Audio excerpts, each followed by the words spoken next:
Okay students, आज हम discuss करेंगे प्रॉपर्टीज ऑफ मल्टीप्लिकेशन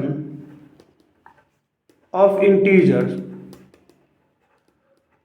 ओके, आज हम पढ़ेंगे क्या? Properties of multiplication of integers.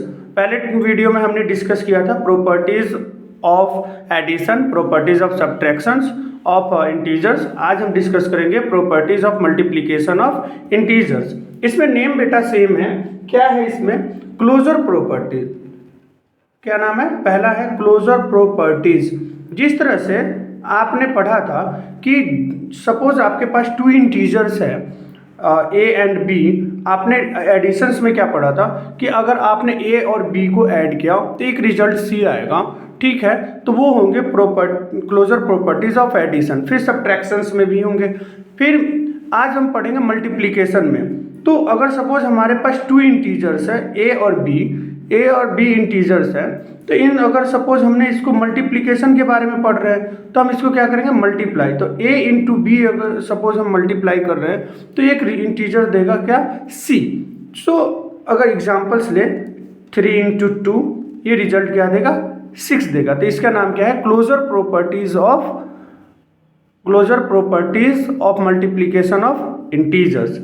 B second आता है कम्यूटेटिव प्रॉपर्टीज। क्या नाम आता है? Commutative properties. क्या नाम आ रहा है? Commutative properties. कम्यूटेटिव प्रॉपर्टीज में क्या होता है? सपोज आपके पास टू इंटीजर्स है ए एंड बी। ओके, अगर ए दो इंटीजर्स है उसकी आपने प्लेस चेंज कर दिया, ए इंटू बी और बी इंटू ए, आपका रिजल्ट दोनों का ही सेम आएगा। आप एग्जाम्पल्स में देख लो। अगर आप एग्जाम्पल की बात करेंगे तो सिमिलरली 3 इंटू 2 या 2 इंटू 3, जो भी आपका रिजल्ट आएगा वो 6 ही होगा। तो इसको हम बोलेंगे commutative properties of multiplication of integers. अब बात करते हैं एसोसिएटिव प्रॉपर्टीज की। किसकी हम बात करेंगे? एसोसिएटिव प्रॉपर्टीज की। तो एसोसिएटिव प्रॉपर्टीज में आपको याद होगा कि एसोसिएटिव प्रॉपर्टीज में क्या कहा था हमने क्या कहा था कि एसोसिएटिव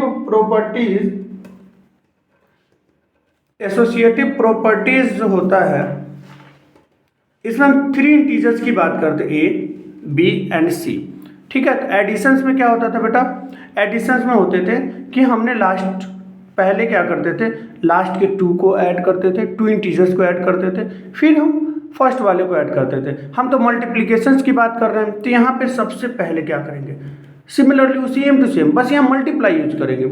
बी इंटू सी पहले इंटू करेंगे, फिर जितना जो भी रिजल्ट आएगा उसको ए से मल्टीप्लाई करेंगे, प्लेस चेंज कर देंगे, ए इंटू बी, फिर मल्टीप्लाई कर देंगे सी से। फॉर एग्जाम्पल की बात करते हैं। एग्जाम्पल में आता है कि अगर आपके पास 3 इंटीजर्स है, 3 2 4, तो आपने क्या किया? पहले हमने क्या किया? लास्ट वाले 2 और 4 को मल्टीप्लाई किया, फिर देखा कि फर्स्ट वाले 2 को मल्टीप्लाई कर दिया, जो 2 इंटीजर्स है उनको मल्टीप्लाई कर दिया, 3 इंटू 2 और इंटू 4। अब हमने देखा 3 इंटू 4 2 = 8, 6 इंटू 4 8 3 = 24 एंड 24। देखा, प्लेस चेंज करने के बाद भी रिजल्ट में कोई फर्क नहीं पड़ता है। तो ये होता है एसोसिएटिव प्रॉपर्टीज ऑफ मल्टीप्लिकेशन। अब आता है एसोसिएटिव के बाद एक आता है identity, multiplicative identity. Multiplicative identity क्या कहता है? ये मल्टीप्लिकेटिव आइडेंटिटी क्या कहेगा? याद करिए, अगर हम किसी भी नंबर्स में 1 से मल्टीप्लाई करेंगे तो वो नंबर सेम टू सेम होगा। ये होगा मल्टीप्लिकेटिव आइडेंटिटी। अब एक आता है प्रॉपर्टीज ऑफ जीरो। प्रॉपर्टी क्या आएगा? Property of zero. क्या कहता है? Properties of zero. अगर हम किसी भी इंटीजर्स में मल्टीप्लाई करेंगे 0 से तो क्या आ जाएगा? 0 आएगा। इसका नाम है प्रॉपर्टी ऑफ जीरो। और किसी भी नंबर्स में 1 से मल्टीप्लाई करेंगे तो वो मल्टीप्लिकेटिव आइडेंटिटी होगा।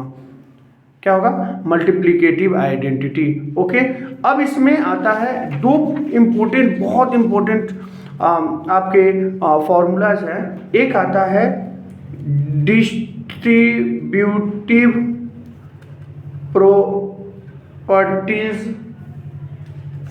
property of multiplication over addition और सब्ट्रैक्शन क्या होता है, अब चेक करते हैं।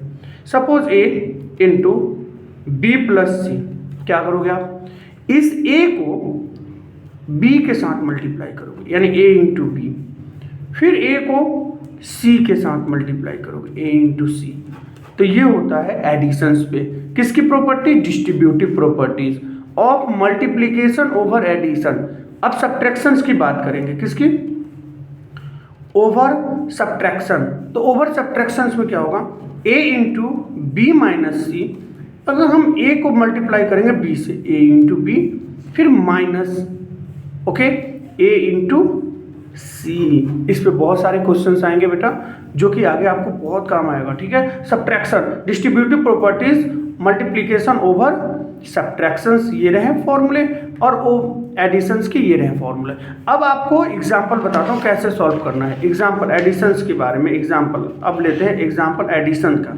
डिस्ट्रीब्यूटिव प्रॉपर्टीज ऑफ एडिशन का जो भी है एग्जांपल्स लेते हैं। सपोज ऐसा है 9 इंटू 2 प्लस 3, अगर हम बात करें इसको सॉल्व करने में कैसे करेंगे, तो 9 इंटू 2 प्लस 9 इंटू 3, देखा हमने 9 2 से 18, 9 3 से 27। यहाँ पे अगर बात करें 9 इंटू 5, अगर हम इसको जोड़ेंगे तो ऐड करेंगे तो 45, यहाँ पे भी 45 आ गया। ये आपको आगे काम आएगा। फिर एडिशंस के सिमिलरली उसी तरीके से सब्ट्रैक्शन, जहाँ पे ऐड यूज किया है वहाँ पे सब्ट्रैक्ट यूज कर देंगे। बस ये होता है एडिशन एंड सब्ट्रैक्शन में डिफरेंट। तो ये जो प्रॉपर्टीज़ है आपको बहुत ज़्यादा पढ़ना होगा, आपको दिमाग में रखना होगा, माइंड में रखना होगा, लर्न करना होगा। बिकॉज अगर आप ये प्रॉपर्टीज़ को थोड़े से माइंड में रखेंगे ना तो आपके इंटीजर्स आराम से सॉल्व हो जाएगा। Okay, thank you.